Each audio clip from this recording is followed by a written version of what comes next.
la commune de Lalo, l'étirement des lèvres vaginales demeure une pratique traditionnelle largement répandue, transmise de génération en génération et perçue comme un rite de préparation des jeunes filles. Il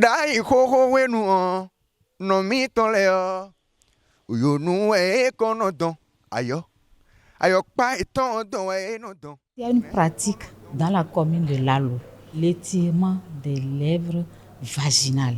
Quand on prend le territoire béninois, on constate que ce n'est que dans la commune de Lalo que nous avons cette pratique-là. Mais la pratique a beaucoup de conséquences sur les filles. Est-ce que dans ces conditions, nous allons fabriquer une bonne génération pour nous suivre?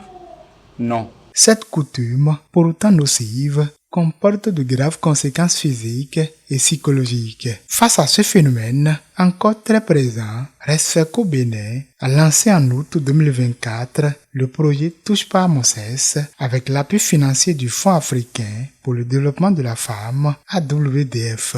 Aujourd'hui, nous sommes venus à Lalo pour le lancement du projet intitulé Touche pas à mon sexe. Les femmes et les filles pionnières de la commune de Lalo disent non à l'étirement des lèvres vaginales. L'objectif, c'est de réduire considérablement la pratique de l'étirement des lèvres vaginales dans la commune de Lalo et surtout faire connaître la loi de 2021 sur les infractions commises à raison du sexe, parce que l'étirement des lèvres vaginales est assimilé aux mutilations génitales féminines par les Nations Unies depuis 2008.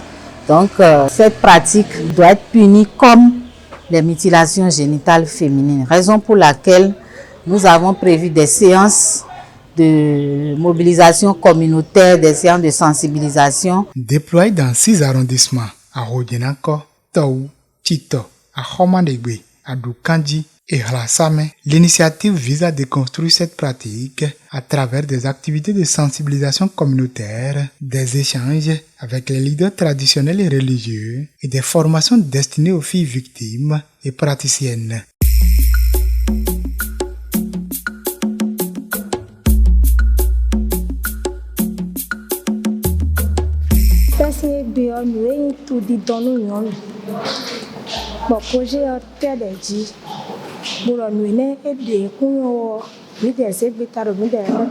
Mina sensibiliser to mito mina dohon me no lo to di no sin menele mi de ze beta bona don we don mo ko tan bo de kun ka o yo meji lo wa lo mito cretan le ton e lo mito lo e na 5 ka bona wa fi egbe a ka bo kale na tun ka ba pe ba tun ason yi bo lo ken le a ple do yon wo yen tun wa amo egbe ti on ya tun to di don bi ple. Ces dernières ont été outillées sur le leadership, les techniques de dénonciation et les dispositions de la loi de 2021 relatives aux infractions commises à raison du sexe.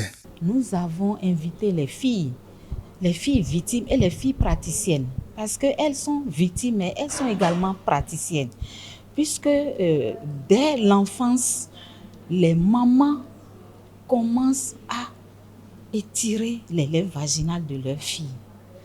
Mais lorsqu'elles deviennent adolescentes, elles-mêmes se le font. Donc c'est pour ça que nous les avons invitées. En dehors de ça, nous avons commencé la sensibilisation avec les hommes, surtout les jeunes hommes. Le projet a également intégré les jeunes hommes, sensibilisés aux implications sociales et sanitaires de cette pratique. Resfeco Bénin, d'ailleurs, ma mille de l'eau, ma fille j'ai dit projet newa boado mon jemena sonon po do de on po to po do non po. Aujourd'hui, on nous a imprégné sur les conséquences, les dérives de cet acte.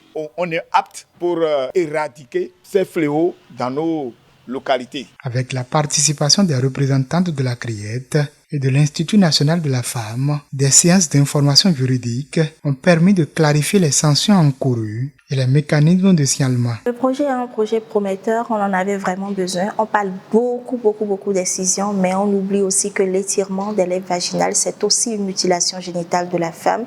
Nous espérons que l'Institut national de la femme sera encore plus associé à d'autres enseignements, d'autres moments de partage et d'échange avec les jeunes filles du terrain. Il a été précisé la compétence de l'Institut national de la femme en toute question de violence basée sur le genre. Préciser aussi les apports de l'Institut national de la femme, que ce soit les apports dans le suivi psychologique, dans le suivi juridique et judiciaire, cet accompagnement-là qui est offert par l'INF à toutes les victimes, que ce soit dans le déplacement, l'hébergement et la restauration des victimes qui ont besoin de se présenter aux audiences. Il a aussi été précisé et enseigné aux participants des techniques, non seulement pour reconnaître ces faits, pour se protéger contre ces faits, comment les dénoncer et comment nous permettre d'avoir une société un peu plus sûre. Si Saint-Laurent, mi soro toji bo edo e promulgué mi dele mi doa wi mi ton mi don di aso wa di we e blo egbe bo me de je be so e wa don mi ma tun ko emi no do le bo la lo to beta lo karo moi de mi donu ye mi babonu et na je don me na je 10 ans 20 ans do dia. Aujourd'hui, la dynamique enclenchée porte ses premiers fruits. La pratique recule, les mentalités évoluent et les communautés de l'ALO prennent davantage conscience de la nécessité de protéger les droits des jeunes filles. REFPECO a beaucoup fait en travaillant avec les filles elles-mêmes, avec les praticiennes, avec les têtes couronnées, avec les leaders religieux. REFPECO est allé au bout. Et on peut dire qu'il y a un acquis. Le phénomène est en train de reculer. Et donc on est biquité bon essentiel au fil de bois bon milo mi grand galona milo na le contrôle mais c'est pas ton le fil de bois mais na d'autres ko na so yi mi gbe bi gidi surtout me hono le mi dale ji bon nous venez de sans jero hunto me pon egbe lo kalegbe bo do senrenu otudidan me de manu tonde o kalegbe bo do senrenu. À travers ce projet, REFPECO Bénin inscrit durablement la commune de Lalo sur la voie de l'abandon progressif de cette tradition pour un avenir où l'intégrité et la dignité des filles sont pleinement respectées. C'est une satisfaction totale parce que nous en avons besoin. Nos soeurs, nos parents continuent d'être dans une ignorance qu'on ne saurait définir. La présence de ce projet dans la communauté a sauvé beaucoup de personnes, beaucoup de vies.